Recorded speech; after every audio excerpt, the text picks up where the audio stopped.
Hello everyone, my name is Richard Brevik. So Expose UX is a TV show where user experience experts help startups or products improve their products. If you've gone online, how many of you have seen any of the episodes so far? So a handful of you. So season 1 is currently coming out. It was an 8-camera shoot, high quality production. And what we're doing is we're taking that production on the road to 25 different cities. We'll be leaving in about 2 months. We currently have a Kickstarter, but don't go and back us tonight. We're making some changes, so back us tomorrow. We'll show you the video in a little bit, but the idea is that these startups are going to be presenting their apps to the experts. The experts are giving them advice, and then there will be a winner chosen. We're not filming this tonight because of the restrictive capacity. So the show that we're taking on the road, we actually need a 20-foot by 20-foot space just for the stage. So we'll be working in larger facilities than this. But you'll still get the idea of the presentation. So thank you for coming.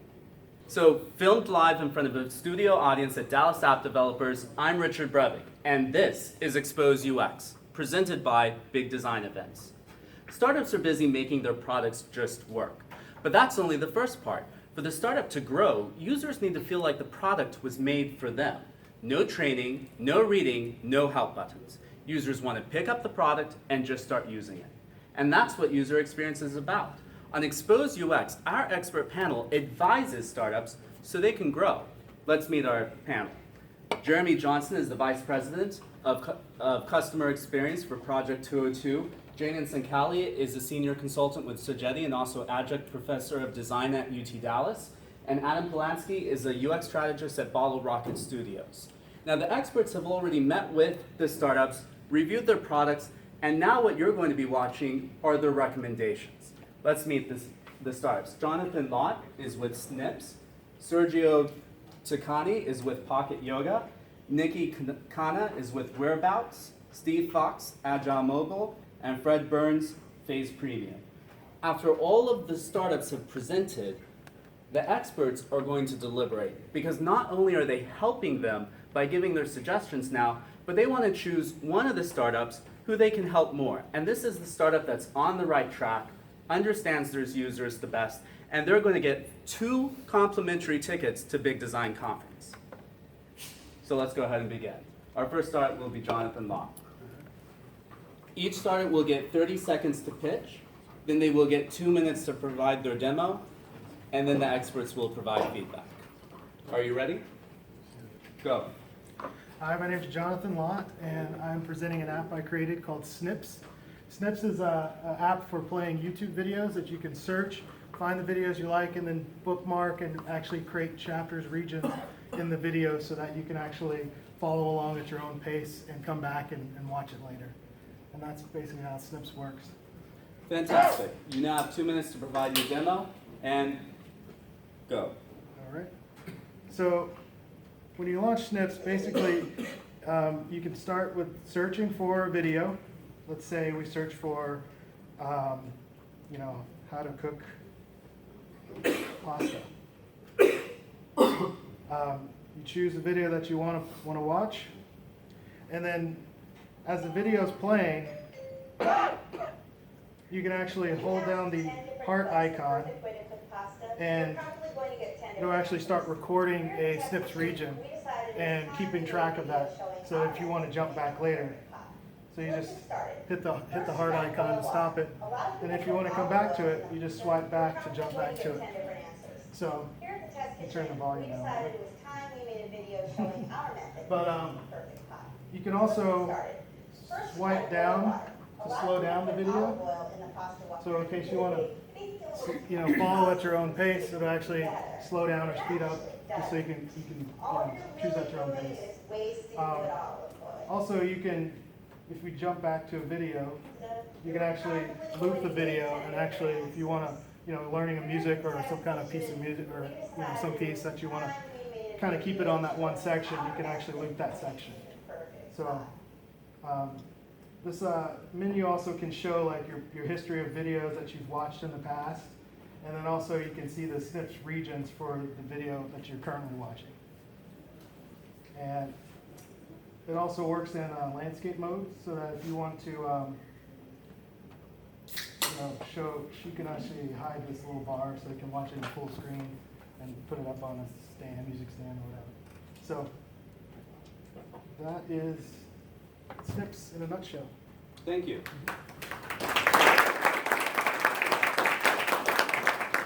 Experts, what are your recommendations? So you've got a lot of cool features in there. Some of the gesture controls that you got in there. I would do two things. I would try to sit down with some people who are using this app and not only see if they would use these features, but also figure out first if they're even very discoverable. We use that term to describe features in an app that aren't real obvious, like a button that says press here. There are some things that are a little bit hidden to take advantage of the technologies, but people still have to be able to find them. And so I would want to experiment to see if people were able to find these controls and then understand if they really would use them or not. Yeah, with gestures, it's either as they become an expert in the tool, they start to understand. It's a delighter, right? Like, oh wow, I didn't know I could do that. Or I don't know, like, what do you guys think about chalk marks? Like coming up with like a little tutorial on those gestures that are a little more not standard across applications. Yeah, there's a lot of little things you can do to kind of hint that there are things that are going on that people will explore. Once they've done it once, they know it. Sure.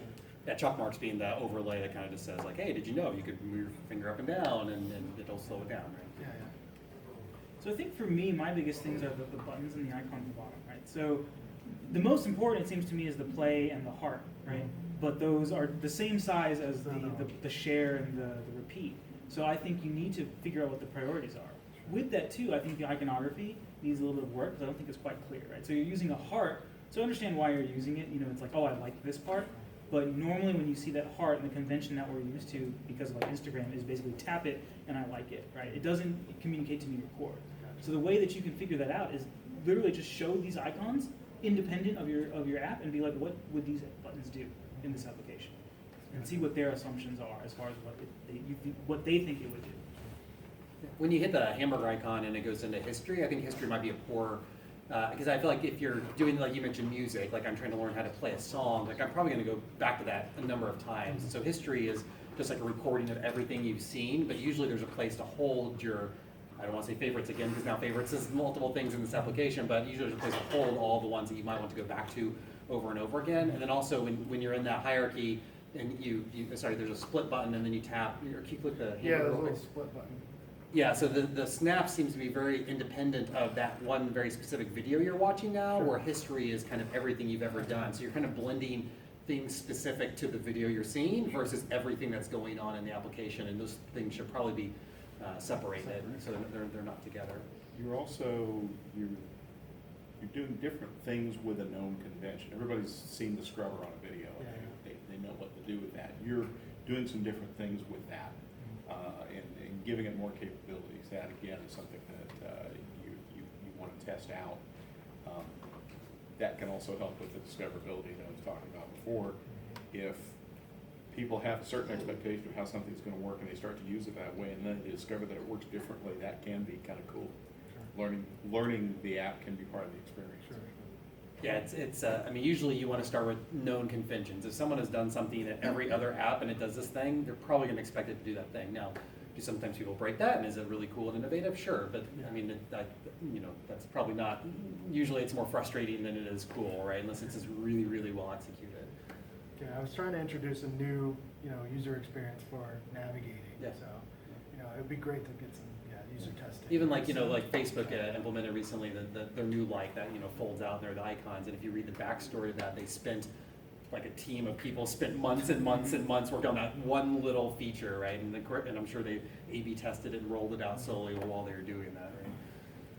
And the only other feedback I have as far as the slider goes is just, again, keep in mind that because this is a mobile app, even though that you see that slider used so much, I'm worried that the touch target is too small, right? Sure. By the touch target, I mean what you click on in order to interact with it.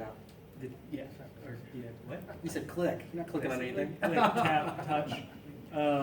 But just keep in mind that a finger is a lot fatter than a mouse pointer. Yeah. So you never want to have something that's smaller than around like 40 pixels per Sure. I think it's a great idea. I mean, I think people use YouTube now to teach them things, so why not have a place to record those and save those? I think that the idea is great. I think it just needs some more polish on the apps. Thank you. Awesome. Hey, thank you. Let's have a round of applause for Lott. Sergio? All right, great. Are you ready? Yeah. Okay, so you'll now have 30 seconds to pitch your startup and go. My name is Sergio, and I'm the creator of an app called Pocket Yoga Practice Builder. Pocket Yoga Practice Builder is an app specifically for yoga teachers to create, edit, and share yoga routines. So a yoga teacher at the moment does not have a way to write down or document their yoga practices. Basically, they write them down in a piece of paper, in a napkin. Pocket Yoga Practice Builder is an editor for a yoga practice or a yoga routine. Great, and you'll now have 2 minutes to present the product. And go. So let's launch the app. When you first launch the product, this will show you all your routines that the user has created. At the moment, nothing has been created. So it says no practices, tap anywhere to create new practices. You can also tap on that lower left corner, that plus icon. But I'm going to tap in the center. And it takes you right to the creation screen. At the top of the screen, you see the timeline. And on the right side, you got this whole section where you can choose the poses that you want to cue within your yoga routine. So I'm going to start tapping here on the left side of the screen. And I can search, look at all the poses that I have that is suggesting for me to cue into the practice. And I'm going to head and I can also scroll the timeline at the top, and I can select the pose and move it around anywhere I want. So, because basically a yoga routine is a series of poses cued in a specific order, and where each pose is held a specific amount of time. So you can specify the order of the poses, and also you can select the pose and say, oh, I want to hold this pose a specific amount of time, and you can specify the timing either in breaths or in minutes or seconds. So I can say, I want to hold this pose, downward facing dog, for a whole minute. Once you created your yoga routine, you can push the play button over here. Child's pose. And pretty much preview it and see how it goes. Press yourself up into your box. Exhale. Downward facing dog pose. Inhale. Other things you can also add to the yoga routine is music, for example. So I just went in and added this music node. I can drag this music anywhere I want. I can put it at the beginning. Time. Thank you. Experts, what are your recommendations? Or, yeah.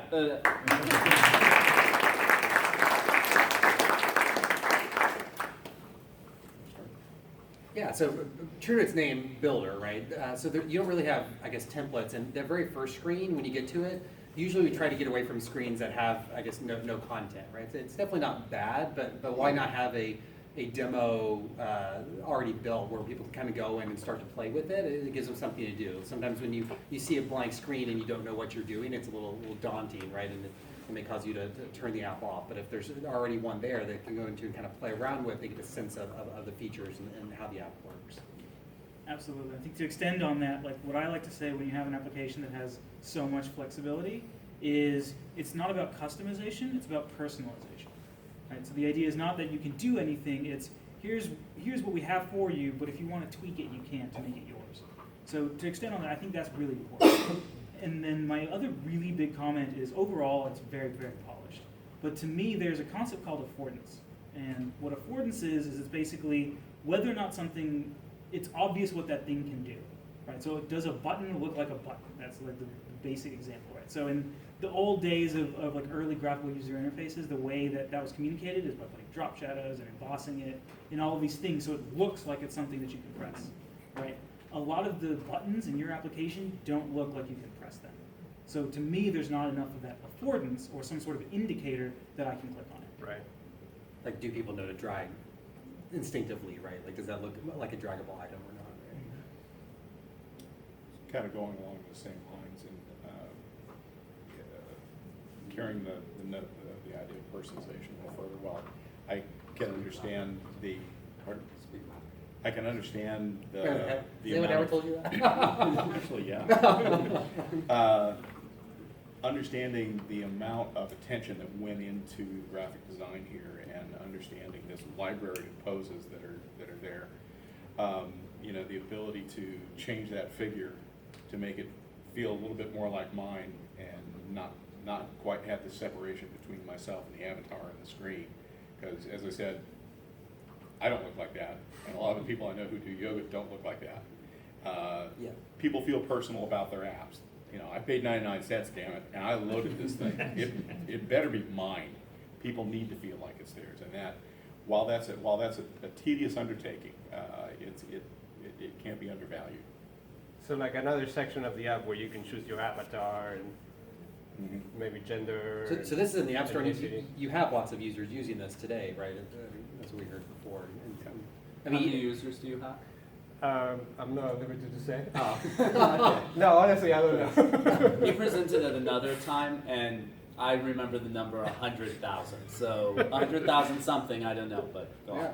Well, so again, you're building everything from scratch, and you know, Adam talked about personalization, which I agree with the avatar. And could you take it a step further? Like, and I don't do yoga, so I don't totally understand it. But like, if you had goals to do something like lose weight or whatever, right? Like, would there be a pre-built set of things to do? You know, we're in a very now kind of like, give me in the app. This is what I want. You show me what I should do, right? Right, so this is mostly an editor for the teacher to be able, like a teacher that knows about nutrition and knows about what specific workouts you can do for losing weight or for, you know, stretching, like they would be able to supply that So information. do you feel like our teachers are the ones that are downloading this and then telling their students to also download it and then share, because you said there was a share feature to share those to them, or and is that like, can I have students, or is that like a future plan so I could actually ping each one? And So at the moment we're still developing all the features, but at the moment what they can do is they can send it to somebody by emailing it or by texting it. okay. So that's not very useful because they have, well, the other person has to have the product. I mean, that's okay, but they have to text it, you know, to a phone number or to an email address. What we want to do, and then what we're developing right now, and the next step is to actually for them to be able to upload them to a server. Right. And now the whole world can look at That's those what your marketplace, and comment, review on it, put a comment, you know, like it, and follow a specific teacher. So now somebody from Dallas could follow a teacher from LA or Right. something. We're still developing that backend software, but Those could be branded too. So one of the other comments I have is, so one of the common, like, so one of the things we use when we're evaluating a UI is what are called heuristics, which are basically these set principles that kind of help define whether or not something is usable. So one of the really common ones was done by Jacob Nielsen and Norman Group, and this was years ago, but one of the big ones that they talk about is visibility of system status. And what that means is it clear what state that something is in? So, for example, in your application, you showed how you can change the timing of something to 1 minute, right? And then you see the bubble that says it's 1 minute. But if I were to ask you what that third pose is, what's the duration of that? I have no idea. So there needs to be something that's communicating that default time that I can change that affects everything. So that visibility isn't quite there. yeah, it's a struggle of keeping the UI simple, and it's a bit minimalistic also with the following the UI, All UI the trends, advantages- and also like making it useful as well. One of the advantages that you have with the Touch UI, though, is the ability to be able to on tap, be able to expose more information. Another principle we talk about often is something called small multiples, which is a tight collection of data points that all mean something in one small area, and that can be repeated for other elements. So, in other words, if I tapped on each pose, I could get this set of information, all the specifics for that particular pose. And with the newer devices, the peek and pop functionality would also let you do that. Since you have so many users, I guess how are you using feedback? Obviously, you're at least getting reviews, if not more. How are you utilizing the feedback from your users? So mostly the feedback is, well, we only have this on iOS, and a lot of users are on Android, and they're like, hey, when are you making this product for Android? How do you get that feedback? Are they going to the App Store and then No, create an account to email, complain? yeah, Email, okay. our email account, yeah. That's good though. That shows demand, right? Yeah. All right, thank you. Let's have a round of applause for Sergio. Next, we'll have Nitin with wherbouts. You'll have 30 seconds to pitch your product. And go. Hello everyone, I'm Nitin. So Steve and I, we created a company called Snippz.com, and we develop mobile apps, and we have 3 apps right now. Mostly one is for small group of family, one for social networking, and one for enterprises like Lott and Greyhounds. So most of them are GPS based apps, and yeah, I'm ready. Great. Okay. You'll now have 2 minutes to demo your product. And go. All right, so here is the wherbouts app, and what it is this is the app for the group of small friends and family. So you add a bunch of contacts, so that's my friends and family, and as every contact you add, every contact gets 3 buttons. So you have a map, a send, and ask. So what map is when somebody is sending you their whereabouts, you will get a blue button. So let's click on that quickly, and we'll see. This is me going from Arlington coming here, so that's the path. So it gives you a real-time route. If you go back, then there are 2 buttons. So the send is obviously when you want to send whereabouts. So if I go to Steve's house, I could just hit the button send, and there. So what it does is for an hour, it's going to record my whereabouts and send him real-time to whoever I'm sending it to. And if, sometimes if I'm going to Houston, for example, it's few hours drive, you could just hit that plus button few times, and every time it adds an hour, all right? Then the ask, what happens with ask is, exact same. Let's say I ask a friend where he is, and he has a choice to send it to me, whether, so it's a privacy is protected here, and if you look at that friend, now he's sending, he's on Hillcrest, and this updates every 10 seconds in real time. So let's see, round about now it should update, and there. So he is moving, and you could see the traffic around, and all those buttons are for traffic, centering the user, finding it where you are located, and that's the app. Great. Thank you. Experts, do you have any recommendations? Oh yeah, round of applause. What are your recommendations? Lost the app. Actually, keep reading Can that. you bring- can you It's bring better it? if we look at it. Sorry.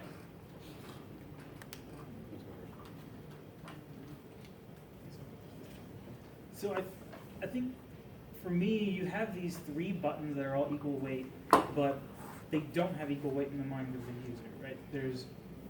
I'm also like, I'm not 100% sure how the use case for someone is going to use this, right? So to me, what I think really this application needs is, outside of the UI, is to do something where a lot of times something we use is called journey mapping, which is where we actually track how someone's going to use an application outside of the application as well, right? So it's the idea is, what is the scenario that led me to want to pull up this app and ask for a location?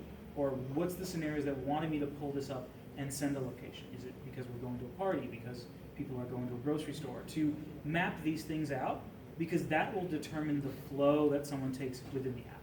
Because right now when I come here, there's, I don't even know, like 20-something buttons on screen right now, right? So understanding to know how to guide me, the user, is going to be based on that kind of journey map.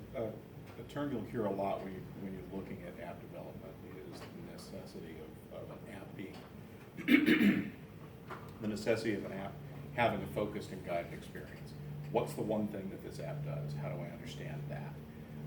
I understand all these controls sort of separately. I wouldn't necessarily have understood how they went together, so it's kind of strengthening that point. As I'm looking specifically at the screens, I see an awful lot of what I would consider to be web-based conventions, not things that are taking advantage of what the apps are capable, what the devices are capable of doing. You don't necessarily have to have this repeated rank of the same buttons. What's more important there is knowing that there's information associated with each of the people on your list.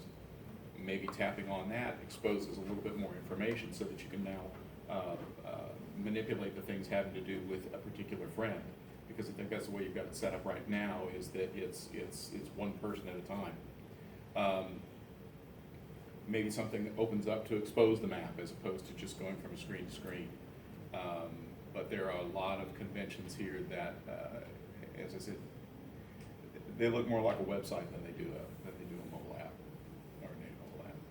Yeah, the features are very interesting. I think there are features that are in lots of other apps. This may be a unique combination, I'm not quite sure, but in general, it's extremely unfriendly, I guess. So you're talking about your use case is family and friends, and I don't see pictures of the family and friends, right? Like, it's more common now to have the circle with the picture, right? And things even from like the send button, you know, has the exclamation point that usually means like danger or like something's wrong. The red button to me looked like a record button. I thought that's how you recorded your trip, which we talked earlier and you mentioned that, Matt. Stop. But yeah, it's just a very unfriendly looking interface with like a lot going on. And if you are trying to get casual friends or family to use it, it looks very technical. I think about even visual design ways to liven it up a little bit and make it look a little more friendly. So like, for example, like with the application, you know, you have the plus, like it's a cool feature, hey, I can quickly add an hour, but the way you talk about it is it's an easy way to add an hour. But the way you display it is whatever it says, 11:27 or whatever it is, right? This military time. So no user thinks about it in military time. I'm like, it's going to take me 4 hours to get to Houston, like the use case you said. So it needs to be like, I want to add 4 hours, not, oh, it is 7:47 now, so I need the app to go off at 11:47. So it's little things like that to really get into the shoes of the user and to think the way that a user thinks, not the way that the system wants to communicate the information. People don't want to read and they don't want to do math. So if it was TV camera, I would be crying right now. Also, like when you're, I think you're sharing right now, right? That's what that button in the top left. Yeah. or, sorry, No, that's for right. stopping everything. Yes, I'm sharing right now. And you're sharing with all of them. No, I'm sharing only with Nitin. Okay. So So I don't think I would have understood that, because at the top I see what I think is a record button, which is not. And then the Nitin button, like I don't. But if you were sending to Kevin as well, you'd be sharing with Kevin and Nitin. yeah, And so, so that's like a stop if I all. send Kevin, then there are two. Now I could, if I stop this button, everything That's a will stop all. Okay. Yeah, I mean, you have this very granular level of control. Like, is that necessary? And could you do a better job of grouping friends? So imagine you had a feature where you could actually group segments. Like your family, probably going to share all the time. You don't really need that. I'm only going to show for 5 hours. Work buddies maybe don't want to know what you're doing after hours, but during work you want them to know. So like, you could have different groups and then put people in the different groups. Right? So you talked earlier about a differentiating feature. We also mentioned that you might want to take a look at some other apps that are doing very similar things. There are some conventions established there. There's nothing wrong with copying those conventions. I think we mentioned on one of the other apps that when people expect things to behave, they expect similar things to behave similarly. There's nothing wrong with copying those, and by doing that, you're able to spike out the thing that is different, the thing that does differentiate this app from other apps that might appear to do similar things. Yeah, and then focus in on that and then expand upon it. All right, thank you. Let's have a round of applause for Next we'll have Steve Fox, and this is actually not a mobile app itself, but it is a product for mobile apps. So I do have an app, but it only has 15,000 users. I'm not up to the 100,000, but that app's experience is what drove me to do this. Because in the web world, we can move fast. We do DevOps, we move things fast. It's hard to do that in iOS because of Apple and the App Store. So the whole idea of this is how can we get around that in the most effective way and be able to move fast, try things fast, fail fast. Great, and you'll now have 2 minutes to demo your product, and go. All right, so it's set up as a framework that you drop into your app. So I have instrumented my own app, and I'm just going to show you real quickly some of the data you get. So it's a lot of typical analytics that you would get. These are people that were dialing phone calls on my conference dialer today. That stuff's all nice and neat, but the real key is to be able to break things out. Right now we work in terms of versions. I want to work in terms of features. I want to put in something new to make it auto dial faster. And I don't want to upset my existing users, so I want to figure out how to do that. So I set it up so the simple if statement, you can bracket your code. I handle talking to the server. You basically get A/B testing and a kill switch all in one swoop. Now, since I have everything broken apart, I can actually detect how are features doing relative to one another. How are crashes, which features are on when it crashes, which ones are off. And I can actually start doing reliability by feature, a segment of your code. And I can see that these couple of features down here in the bottom are failing more often than others. So I don't like this. My overall rate's pretty good, I'm at 98%, but I can dial that back. I can say I don't like those features, I don't want my stuff dying. Let's change that right here, right now. Next time an app launches, it's going to say turn that feature off. I don't have to go through the App Store. I can do this iteratively through the day. The main part of user feedback that I'm looking for and trying to understand is this part. I've had, everybody loves it when I show it, but it's hard to, people don't get it intuitively because these things move around and it's not a normal graph. So I'm trying to find out, and I think the chalk marks things from earlier was the first thing to hit me. It was like, oh, that's the kind of thing I need to do there. But other than that, I'm trying to keep it interactive, and I'm looking, I do want to make a mobile app eventually, but I'm starting off with the web and getting in front of users, which are the people in this room and the other people presenting, and get feedback before I build the app. And that's 1 minute 59 seconds. Great. Perfect. Yes, let's have a round of applause. Experts, what are your recommendations? I mean, so this is a case where I'm assuming these are your users, so I'm actually probably not your user here. Right. So, but this, we've actually worked on some DevOps software before, but it was specifically for people in the DevOps world. In fact, one of our clients were trying to take the DevOps world and kind of move it down a couple notches so non-DevOps people could understand it. And I guess my question would be, as users and people building apps, like, do they have a DevOps mindset? Like, or do those two things go together? I don't know the answer to that, right? If you're an app dev, do you understand that DevOps world? And so if the answer is maybe not, like then the data is the first wave, like here is the data, and then the second wave is making it meaningful and easy for them to understand. And that can be done through natural language, visualizations, but like what should I know quickly from these graphs that I could take action on, and like what's the easiest way to display those? So I've got quite a few comments. I want to leave a couple now, and then I'll come back. Speak up. So I think one thing, for instance, is you said that, oh, there's a feature that's broken. So then you had to go to a different page in order to turn it off. Is that really necessary? And then let's talk about the bubble chart first, right? So you have this bubble chart. I know that's the one that you wanted a lot of feedback on. Right now you're communicating at least 4 different variables, right? You've got the X, you've got the Y, you've got the size, you've got the color. But I think the color and the Y-axis are the same, if not similar. So do you really need to communicate both? Right? Does size really matter in this case when something is destroying my app? Do I really care that it's large, or do I just want to be like, this one's destroying my app, I need to turn it off?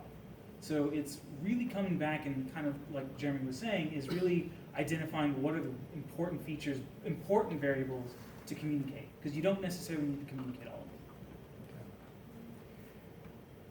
them. Again, like Jeremy, I have to beg a bit of ignorance to a lot of where this is aimed, but one of the things that does give me concern is somebody who has to focus on design questions. When we're developing apps, if we're doing a good job of it, we're creating an experience that is very tightly woven together. It's not this compilation of just features and functions. So turning one thing off or turning one thing on might actually bring the whole thing down. Particularly if it's, say, it's an e-commerce function where you've got a series of things you're going through. What if the thing that's not performing well is an important piece of the transaction? Okay, they're muscling through it because you're seeing your overall success is good, but this is something that needs fixing. You wouldn't it's not something you could just turn off. I guess I'm sort of railing against the notion of an app being this collection of little modules, when if it's been done well, it really is a singular entity. It might not be turning off, it might be going to alternative B. Like you did a new way of doing it, it's not working, flip back to the old one. But you have to have the checkout. I think there are a lot of balancing acts in terms of the decisions that you have to make to develop an app that is going to allow this to give you meaningful information back. And I think that's going to require, I think, some some expert understanding, not just on the DevOps side, but sort of from your designers as well. Yeah, Adam's point, yeah, I think, again, we're designing full experiences, so it's not as easy as features and modules. Of course, we're kind of abstracting here, because I don't exactly understand what all the features are, so Google Analytics and some things on this. I don't know if these are more features that are like in the back end or features that are in the front end, like, I It can't could tell. be whatever you want it to be, is the idea. It could be as small as where to put a button, Okay. or as big as an entire set of functionality. I wasn't trying to restrict it. So to me, the biggest recommendation as far as the actual communication of the information, so let's say you do want to have these modules, let's say we do want to use these graphs, is the work by Edward Tufte, or I could be mispronouncing his name too, something, it's Edward Tufte. Tufte. So Edward Tufte, he's the king when it comes to communicating information, and he instilled in me in his works a complete hate for pie charts. Right?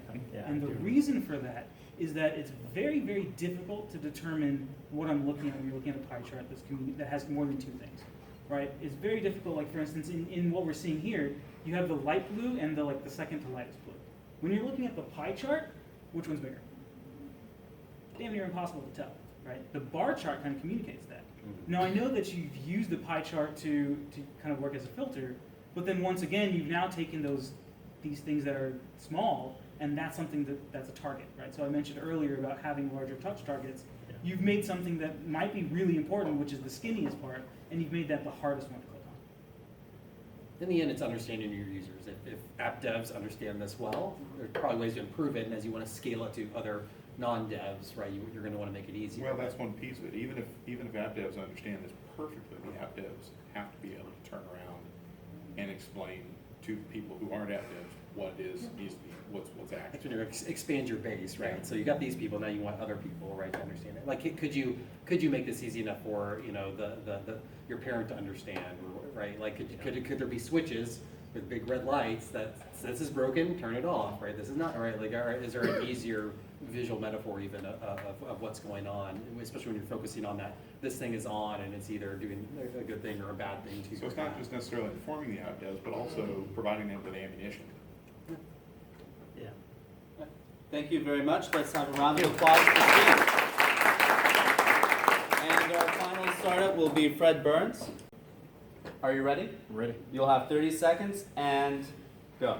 I'm Fred Burns. I'm here presenting the Phase app. The Phase app is a way for you to personal market yourself for any business, any organization, or any type of motive you're trying to push out. I do not solicit the user. I solicit the client, and the client provides it to the user, and it's a photo filtering app, and I'd like to present it to you. Fantastic. You'll now have 2 minutes to present your product and go. Here's an example of the Phase app. I did the Phase app for Steven Tyler, a musician. Steven Tyler had a new band coming out, a new album coming out, and he wanted to get a way for his users to be involved and also to a publicity method as well. So the Phase app allows you to take photos, or it allows you to go to your camera, and go to your camera roll. So I'm going to select the photo of Steven Tyler. This is the photo I took with him, and it allows you to phase in and out of the filter, and allows you to use that filter and to post it and to share it directly to your social media feed of your choice. This is important. He provided the custom filters. Fans were able to upload this to their Facebook pages, their Instagram pages, their Twitter pages, and share it. And whoever had the most shares, he allowed them to walk on the red carpet. You can do the same thing with nonprofits. He also has something called James Fund, so you can also incorporate your logos. So I'm not out here trying to say I want 100,000 people to use my app, go and download this. No, I'm March for Dimes. March for Dimes wants a way to give users a way to share their ideal and their concepts, uploading it to social media. They provide me with the filters.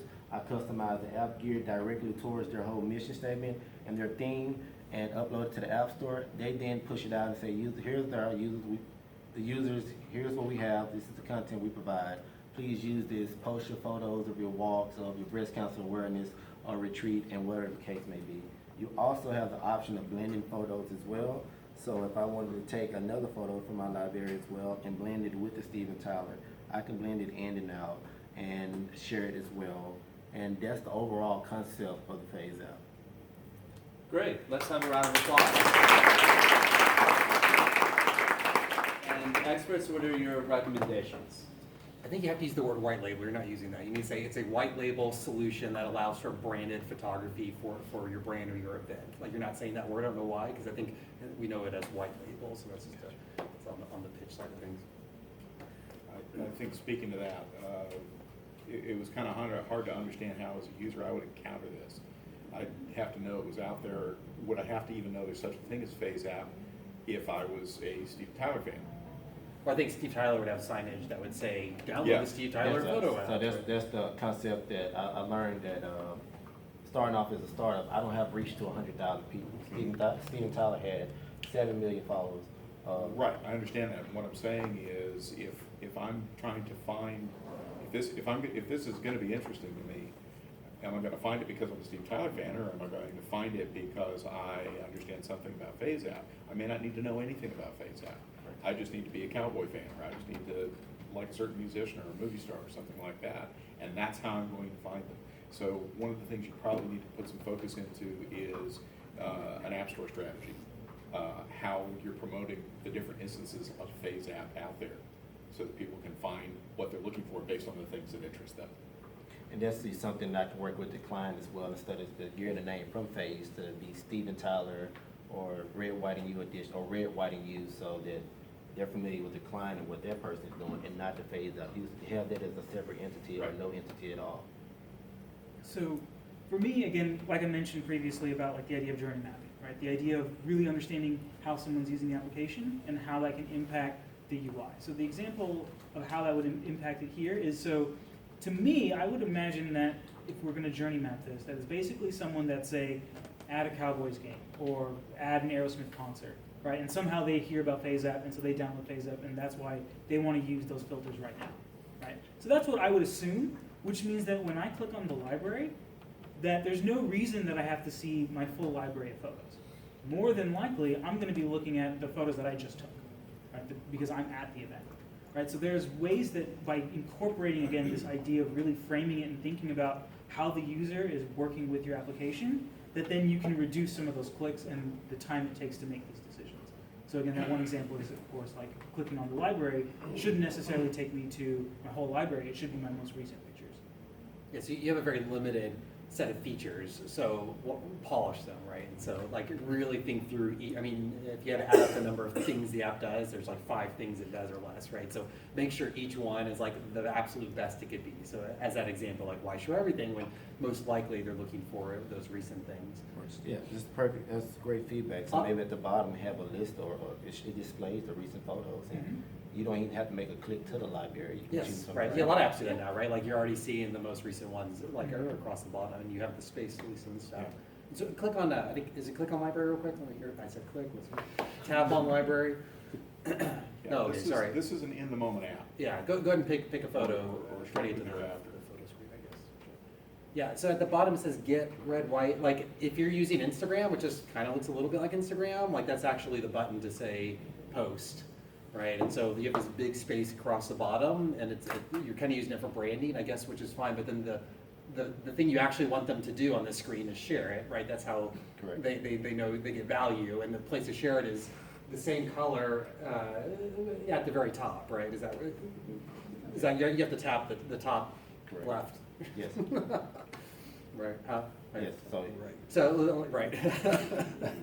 So like at the bottom where you have that bar, that could say right like share. It could be huge and a different color to say share. accessibility, making it more accessible. Yeah, I mean it's just right there in front of you. I can see why you default to the share sheet in iOS, but those iOS guidelines are out there to give you basic constructs. But if you really are going to have a focused and guided experience, you want to try to customize some of those things.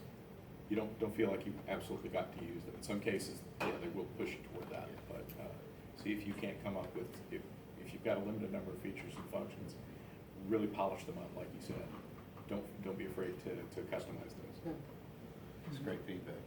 I mean, also since it sounds like you're going to get some talented graphic designers because you're working with these really cool brands, like maybe even allowing them to do a little bit of customization around the app, like Chrome even. And, you know, probably Phase App is going to go away, as you mentioned, and it should say the Steven Tyler app or the Cowboys app or whatnot. So maybe giving them access to some of the UI features, UI elements as well to brand those. So it's like a fully branded experience from the splash icon to the splash screen to the app itself. And As long as not it doesn't just- get in the way of the UI. And not just filters, the whole entire app. Gotcha. Yeah, it's their app, right? Like, why, then the more it can be customized, right? The more value you're providing. So. Feels a part of their brain. And so kind of again, going back to what I mentioned previously about the personalization versus customization.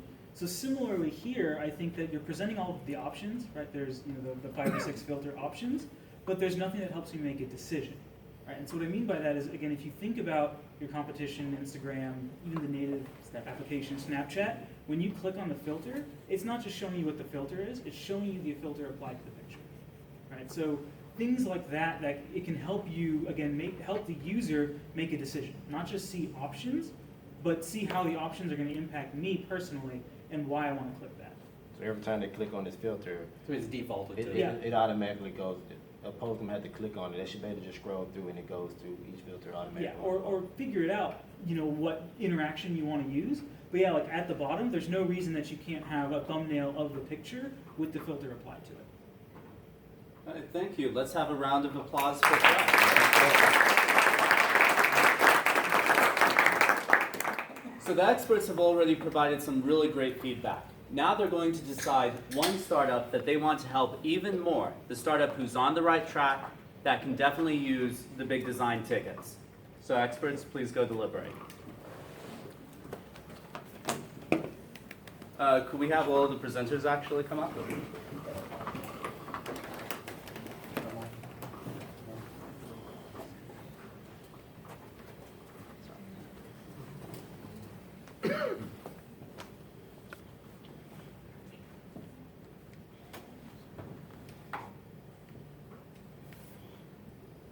So again, for tonight, the prize are 2 tickets to BigDesign Conference in September, valued at $600. Why would you want to go to BigDesign? You want to go to BigDesign because it's an amazing 2-day conference with, I think, over 100 different sessions. 1,000 people go. There's topics. It's not just UX. There's graphic artists. They have developer tracks as well. There's developer tracks. So there's something for, even if you're not a UX or designer, you can go and learn specifically about what you're doing with mobile apps, development, and so forth. So do you have something to add? Or? About BigDesign. Oh, Adam is actually one of the co-founders of BigDesign. So. Yeah, design is a big, broad word. Whether you're a software developer or a design engineer, you're bringing a lot of the same tenets into the things that you create. And this is a conference that is designed to help people learn and share across the whole world of anything that is created. So it isn't just for the artists, it isn't just for the UX folks. In fact, we've never even had a UX track. We try to hit it pretty broad. Everything from, like I said, design engineering, package design, textile, typography. Our closing keynote this year is going to be a guy by the name of Scott McCloud, who wrote a great book called Understanding Comics. And so that right there is one really good reason to show up. Great. So experts, have you made your decision? We Yes, we have. have. And who is? Adam. We feel like the best app in terms of original idea, on the right track, moving in the right direction is Snippz. Snippz. Fantastic.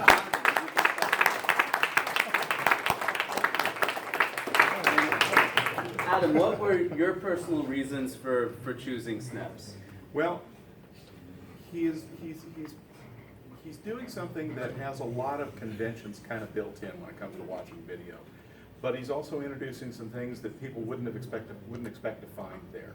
And I think he's taking something that everybody's used to and he's giving it, putting a new face on it, and giving people an opportunity to do more things with it than they would have done, than they normally think they could do. Great, Janan? So I think Snippz, the idea, I think, has a really good understanding and really good foundation in users and what users want. But I think the application, even though it has a lot of the functionality, isn't quite as intuitive as the UI could be.